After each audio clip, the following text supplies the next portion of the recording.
Gustavo López Montiel. Bienvenido, doctor, qué gusto saludarlo. ¿Qué tal? Buenas tardes. Un saludo al auditorio. Doctor, ¿cuál sería en una primera avance, de una primera análisis, cuál sería la implicación principal que tendría esta nueva conformación del Congreso, teniendo en cuenta que, bueno, al final de cuentas Morena sigue siendo mayoría, pero ya no esa mayoría avasalladora? ¿Cuál sería su opinión, doctor?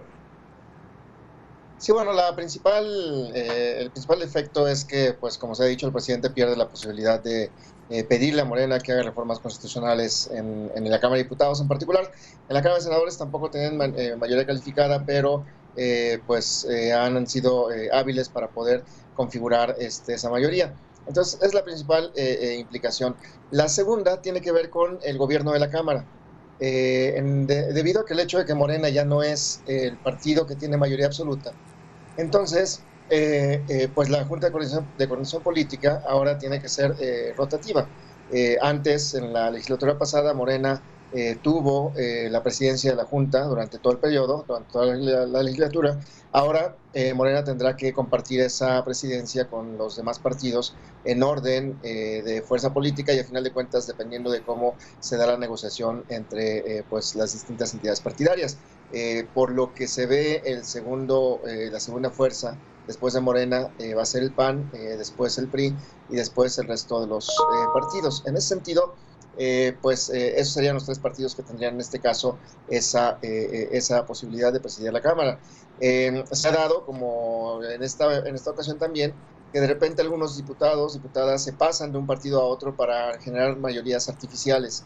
Lo que hizo eso lo hizo el PT con respecto al PRI en la designación de la presidencia actual, en donde el PT buscó quitarle la presidencia al PRI y entonces, de la mesa directiva en este caso, y entonces el PRI tuvo que pues también hacer eso y llevar diputados y diputadas de otros partidos para mantener su mayoría, su posición de partido pues mayoritario en ese sentido, ¿no? Pero esa es la segunda implicación, el gobierno de la Cámara, la Junta de Coordinación Política. Y la tercera tiene que ver también con la presidencia de la Cámara, la mesa directiva, y la integración de la mesa directiva y las distintas comisiones. Aquí muy probablemente Morena va a perder la presidencia de varias comisiones, tendrán que pasar a manos de la segunda fuerza o la tercera fuerza, dependiendo de cómo se configuran las alianzas, y también la integración. Las comisiones tendrán que modificar su integración en buena medida para reflejar esta realidad política que se va a dar a partir de la nueva legislatura. Oye, doctor, bueno, esto es interesante, estos tres puntos que planteas, sobre todo también ya cómo se van a sentar y cómo se van a repartir el pastel al interior del Congreso del Estado, sobre todo las comisiones, bien dices. También en este sentido se habla de los partidos bisagra, tú ya lo pones en esta discusión, y ya el presidente ha hecho varias menciones al PRI, digamos, como una especie de que ya le está cerrando el ojito, ya el PRI ya también dijo, pues si son de beneficio para el país, pues sí, nos podemos sentar a negociar. ¿Sientes que ya, digamos, ya está dando línea, obviamente, el presidente, pero ¿cómo percibes que pueda darse esta negociación o este jaloneo político entre las bancadas, doctor? Sí, lo que ocurre es que a los partidos grandes les sale más barato hacer alianzas con otros partidos grandes. En este caso, no puede hacer la alianza con el PAN porque el PAN muy probablemente no aceptaría esa posición de hacer reformas constitucionales, a menos de que sea una reforma que no sea regresiva con respecto a lo que teníamos en el pasado. Por eso el presidente enfoca fundamentalmente al PRI, porque es el partido más grande después del PAN, porque le daría los votos para hacer esa mayoría calificada, sin tener que depender tanto, por ejemplo, de partidos como el Verde o como Movimiento Ciudadano, que tal vez se unirían a Morena para hacer esa mayoría calificada. Lo que pasa es que los partidos pequeños, cuando ven que, por ejemplo, en este caso Morena tiene necesidad de configurar mayorías, le venden caros sus votos. En buena medida porque pues Morena tendría que, pues a final de cuentas, ceder las posiciones o ceder en los temas que estos partidos quieran. Si recordamos, por ejemplo, en el caso donde el PRI o el PAN tuvieron mayoría relativa en el pasado, pues también configuraron pues, esas mayorías calificadas, negociando fundamentalmente entre ellos el PRI-PAN y a veces el PRD, o el PRI-PRD y a veces el PAN, para configurar esas mayorías grandes. Sí. La idea es que buscaban pues descansar poco en el contexto de los partidos pequeños, porque los partidos pequeños con su potencial legislativo venden muy caros sus votos. En cambio, un partido grande, en ese sentido, pues es más fácil que tenga o que haga una negociación y que pues a final de cuentas pida algunas cosas, pero no necesariamente cosas muy caras para el partido, en este caso dominante como Morena.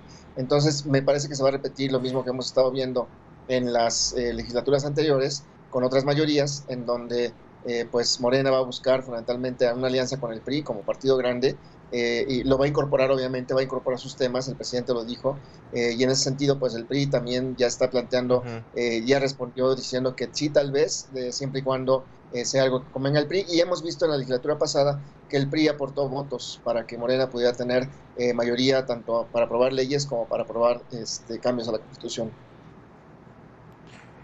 Esta decisión del PRI de pues sí ser recíproco a los guiños del presidente, ¿sientes que puede romper esta ya coalición o alianza, más bien alianza legislativa que en su momento los propios presidentes nacionales de los partidos habían anunciado que iban ellos ya como una alianza legislativa, con una agenda legislativa propia?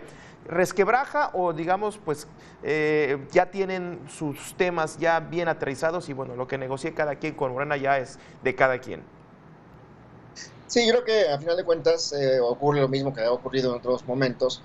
Esta alianza es una alianza que tuvo un fin electoral fundamentalmente. Dijeron que se iba a alargar al espacio legislativo, es posible que lo hagan, pero también cada uno va a buscar la forma de poner sus temas en la agenda, y eso pues implica una negociación par a par con Morena. Entonces me parece que también que la alianza es posible que se resquebraje, pero va a pasar porque cada partido va a buscar meter sus temas en la agenda junto con Morena. Bien, bueno, me quedo entonces, me parece que, digamos, lo más, la parte que se tiene que analizar y bueno, que Morena va a analizar, esto que decías, ceder. Morena va a tener que ceder ciertos espacios y ahí quizás es en donde vamos a ver cómo lo procesa, ¿no? De qué manera va a procesar el estar cediendo ciertos espacios, porque al final de cuentas me imagino que los partidos, como bien dices, van a vender caro su amor, van a vender caro esta negociación que puedan llegar a tener y se vienen temas importantes de negociación. ¿Qué temas crees que puedan empezar a pues, generar estas negociaciones, doctor? El primero, la integración de la Cámara. La integración de la Cámara, sus comisiones, obviamente, y sus espacios de gobierno. Aquí, como vimos también en épocas pasadas, es probable que algunos partidos renuncien tal vez a los partidos, al PT o al Verde, y se pasen a Morena.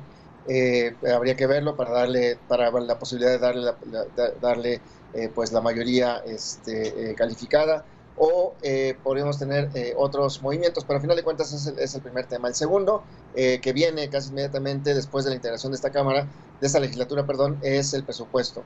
La Cámara de Diputados tiene la atribución exclusiva de hacer el presupuesto, y me parece que aquí vendrá el segundo tema, en donde pues tendrán que, aquí sí en bloque me parece, los partidos buscar que el presidente ceda a sus pretensiones en términos de presupuesto, y el presidente pues va a buscar no dejarse, ¿no? Entonces me parece que es el principal elemento que va a generarse. Y lo tercero es que si en este periodo que queda todavía de la legislatura que está presente actualmente no se logran hacer cambios o los cambios que el presidente quiere, pues entonces habrá que llevarlos a esta nueva legislatura y entonces habrá que comenzar a negociar, pero me parece que esa época en el presidente pedía que no se le cambiara una coma a sus iniciativas, me parece que no se va a repetir tan fácilmente con la nueva legislatura. Bueno, doctor, pues muchísimas gracias, que este tema va a seguir dando de qué hablar y obviamente de la manera que se pueda venir conformando, venir reconfigurándose, porque bien decíamos hace un momento, el análisis de los paquetes de los cómputos distritales ya arrancó este día y pues sí, puede haber modificaciones, digo, no sustanciales a lo que ya el propio INE ha dado a conocer, pero sí puede haber ciertos cambios. Muchísimas gracias, doctor, por este análisis. Gracias, un saludo al auditorio. Gracias al doctor Gracias, igualmente un saludo para usted.